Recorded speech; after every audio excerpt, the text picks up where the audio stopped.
Welcome to the Calm Analytics channel. I'm Boris Rissenhausen. It is August 21st. Today's top news at this moment.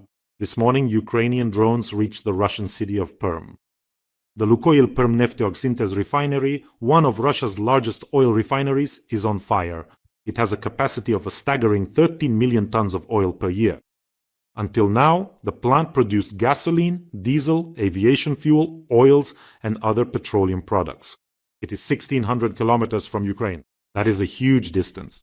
Moreover, this Perm refinery has already been hit this year and temporarily suspended its operations. So we are talking about a repeated, powerful strike on one of the major centers of Russian oil refining. And according to the latest data, the primary atmospheric vacuum oil distillation unit has been damaged. The local governor, by the way, stated that there is smoke at one of the industrial facilities. Which one? He didn't say. Oh, look at him, what a tease. Although everyone knows perfectly well. Well, okay, let it remain a little secret. And all this is happening at an extremely inconvenient moment for Russia. Just as a second wave of the fuel crisis is hitting Russia, after a temporary improvement in July, the fuel shortage has struck the Russian Federation hard again.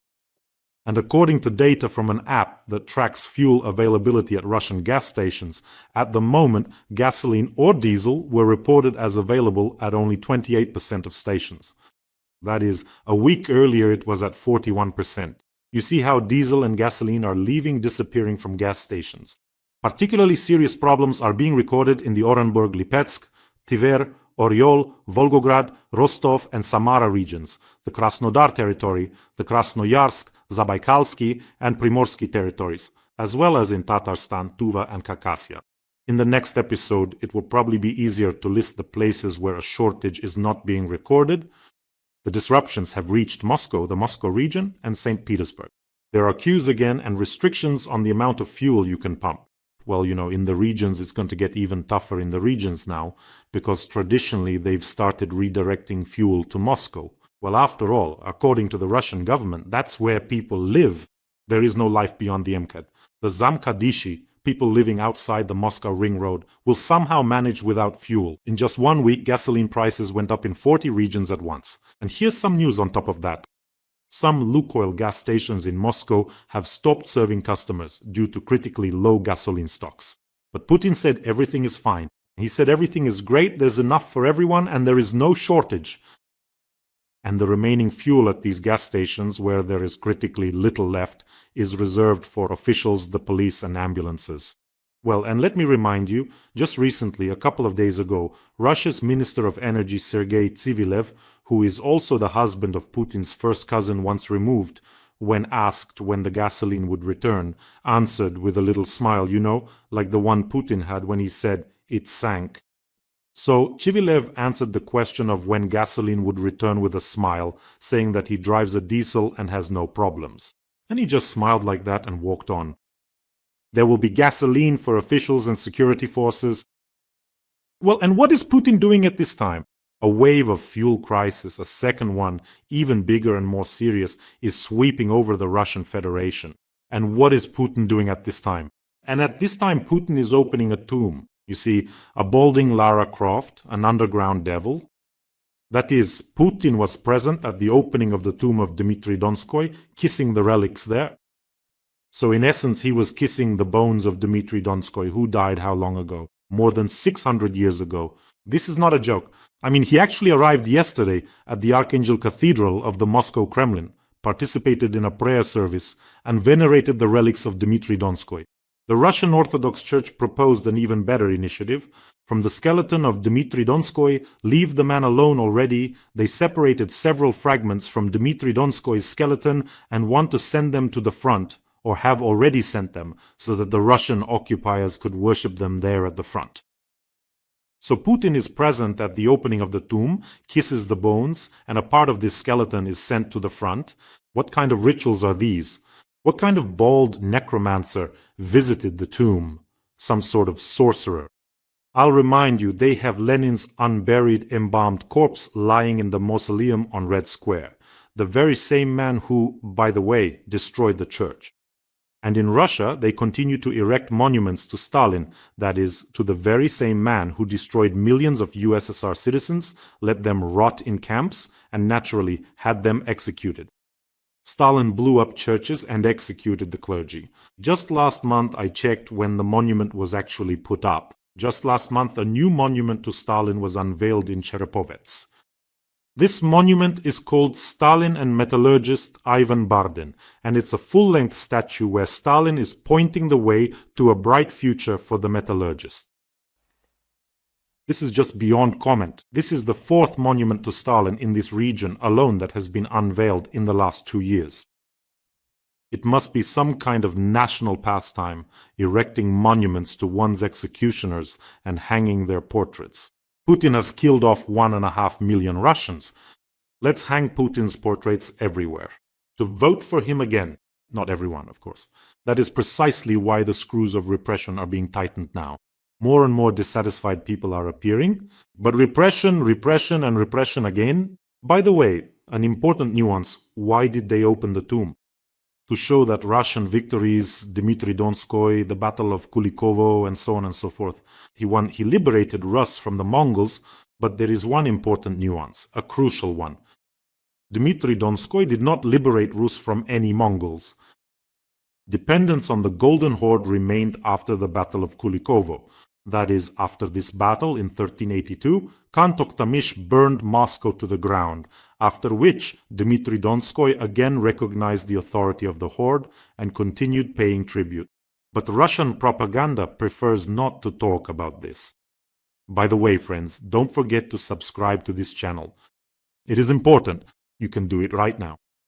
We are fighting against Putin's propaganda. It's not easy, but we are succeeding, and together we will do it much more effectively. And one more important bonus, for everyone who subscribes, your hair becomes soft and silky, so go ahead and subscribe. A little more about the ROC. I couldn't pass by this news. A Moscow region priest, Alexander Butrin, during a sermon, expressed indignation at citizens' dissatisfaction and urged believers to endure fuel shortages and not to protest. See how all these news stories have come together here? Protests, fuel, the ROC. Let me quote this priest. Look at them, they can't even endure a little bit. Those people who go out to protest are not spiritual people. He also urged people to honor state authority and not to contradict it. And here is a wonderful quote. True believers must submit to state authority, following the teachings of the apostles. Well, here, as they say, the census swings, the money rings. These priests, they are just the most disgusting priests of the ATAK. Abroad, every second, if not every first ROC affiliate is an agent. Another piece of news, by the way, about them, since we're on the subject of the ROC. Metropolitan Nikander from the Vladimir Diocese of the ROC blessed a brewery, but some parishioners didn't understand him when they saw the photo of him blessing the brewery. Some citizens started to express outrage, and the diocese advised them, well, let's put it bluntly, to shut their traps, otherwise the particularly active ones would be reported to the authorities. They said that, in general, he wasn't blessing the brewery, but rather the equipment there. And one more interesting piece of news. In Russia right now, not a day goes by without some official trying to convince Russians that there will be no mobilization. Calm down, everything is calm, what's wrong with you? So this official hasn't been heard from in a while. Russia does not need mass mobilization, it is not planned and not expected, stated the permanent representative of the Russian Federation to the UN, Nebenzya. So let me remind you that this is the very same character who, in all seriousness, from the UN Security Council podium talked about those combat mosquitoes, that Ukraine would put some special mosquitoes into containers. These containers are placed on a drone. The drone delivers the container to the territory of the Russian Federation. The little mosquitoes crawl out, bite Russians, and infect only Russians with something nasty. Nebenzya did not explain how the mosquitoes were supposed to choose specifically Russians. So this same character is saying that there will be no mobilization, everything is fine. I don't know how the mosquitoes were supposed to find Russians. Maybe by that garlic and vodka trail. Maybe you have some ideas. I don't know. Write in the comments. But in general, of course, there won't be mobilization. Everything is calm stuff. This, on the contrary, doesn't convince Russians of anything. By the way, officials also report every day that everything will be fine with Russians' deposits, and that doesn't convince Russians either. Russians are withdrawing their deposits from banks, and those who are smarter have already moved across the border. Judging by everything, judging by the statistics of border crossings into Georgia, the number of crossings there has been breaking all records in recent days. Well, because they remember what they are being told from the TV screens, that there won't be mobilization and that deposits won't be frozen or seized. The officials who previously said that the pension fund, the retirement age would not be raised, that Putin's terms would not be reset, that the constitution would not be changed, that they would not start a war, that they don't need Crimea, that no one is going to carry out mobilization in 2022. These are all the very same people.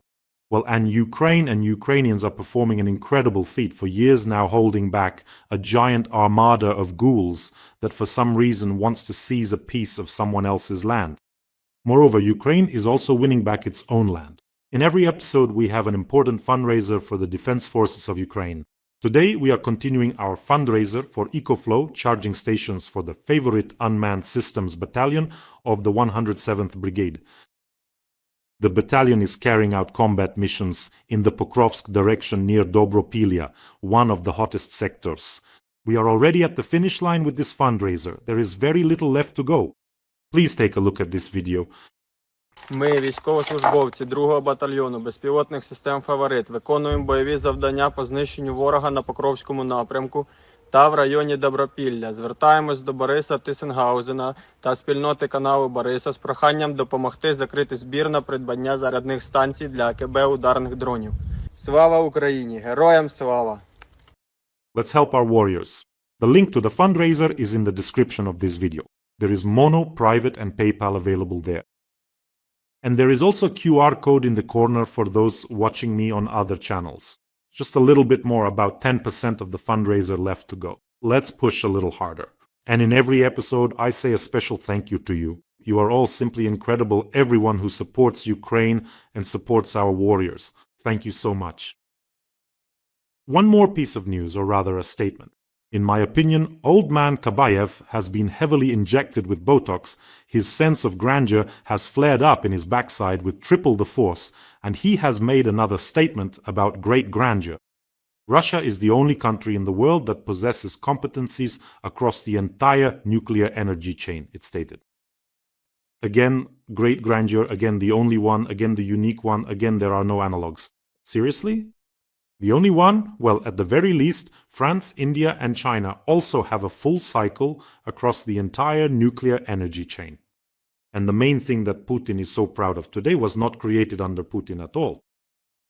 Putin inherited this system and is now passing off the Soviet technological groundwork as proof of some kind of uniqueness of modern Russia.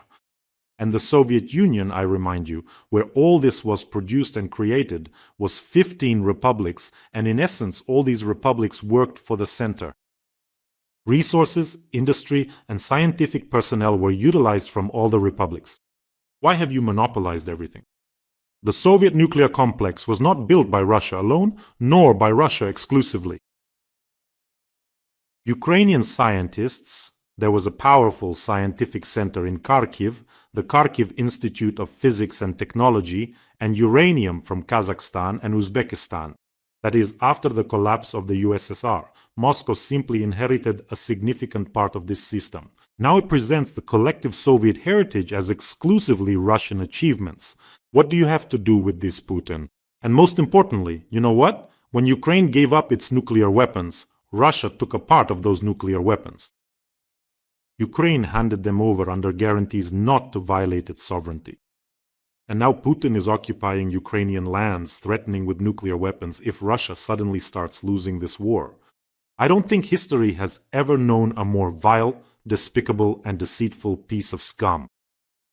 Well, there is one more piece of good news. There is confirmation regarding the previous strikes on the Russian Federation. Finally, two important targets were hit: the Akhtubinsk airfield, where Russian Su-34 aircraft were damaged, and in Primorsko-Akhtarsk, from where the Russians launched drones, a warehouse and a launch site for enemy drones were struck. Despite the fact that Russia continues its massive strikes on Ukraine, the mood within Russia itself is not improving because of this. I think many have noticed this, even quite the opposite. They are writing that the Russian happiness index has collapsed. And one wants to ask, what happened? I'm not taking into account characters with television-level intelligence, Putin's squads and all that. It's all said there. But I come across posts where both young people and middle-aged people write that, well, they no longer see any prospects for living in Russia, there is no future. The bald chupacabra will continue to age, and along with him, the entire Kremlin elite. They won't let go of power with their blue, gnarled little fingers. In essence, the country will continue to be ruled by a handful of senile old men obsessed with war. War, war, war. When the war ends, what will we do? Putin will laugh. He told you everything directly. If propaganda doesn't work, repression will. Where they don't brainwash you, they will intimidate you. If you're not afraid for yourself, it will be like in North Korea. Your whole family will be punished. Children, parents, brothers, sisters, uncles, aunts. That is where everything is heading. The free internet will disappear, but there will be a few thousand permitted websites, this very whitelist, and all of this will happen in the very near future. The regime of ghouls has no other choice, otherwise their regime will simply crumble. Sometimes I look at Russian propagandists who have also become a bit despondent. It was one thing to shout any moment now, forward, Kiev will be ours soon, we'll make quick work of everyone. And it's quite another thing to say tighten your belts, the enemy is everywhere. For Putin, we must stand our ground, we must endure, hold on, everyone is against us. Russian propagandists, unfortunately, are far from idiots. They understand where everything is heading, and they understand that they will be hanging right next to Putin from some birch tree if something goes wrong somewhere, and it will definitely go wrong. We can see, can't we, that Putin's mission, it seems to me, is to annihilate Russia, destroy it, and push it into the abyss. He just forgot that there is a very thin but very strong chain stretching from the Russian Federation. When Russia falls into that abyss, it will yank him down by his scrawny, nasal-voiced leg, and he will fly into the abyss right along with it. Well, and we will send a signal to the universe,